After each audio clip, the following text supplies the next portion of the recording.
అటువంటి వాడికి పుట్టుక ఎందుకు ఉంటుంది? కాబట్టి పుట్టుక లేదు. అటువంటి వాడు అమ్మా నీకెక్కడ దొరికాడు? అతనితో పెళ్ళి ఏమిటి? నా మాట విను, విడిచిపెట్టేసేయి.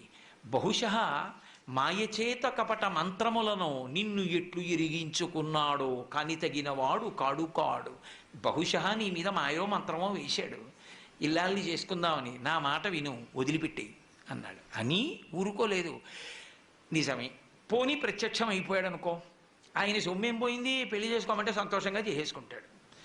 కానీ రేపొద్దున్న మీ తండ్రి అంత ఐశ్వర్యవంతుడు, మంచి పట్టుపట్టలు బంగారు పళ్ళెంలో పెట్టి కట్టుకోవో అల్లుడు అని ఇస్తాడు. చీనాంబరంబులు చెలువొప్ప కట్టడు మధుసేందూరేంద్ర చర్మాంబు గాని రక్తమోడిపోతున్నటువంటి ఏనుగు తోలు ఒకటి కట్టుకొని వస్తాడు పెళ్లిపేటల మీదకి. బాగుంటుందా? ఎంత అసహ్యంగా ఉంటుంది. చీనాంబరాలు తీసుకొచ్చి కట్టుకోవాయా అంటే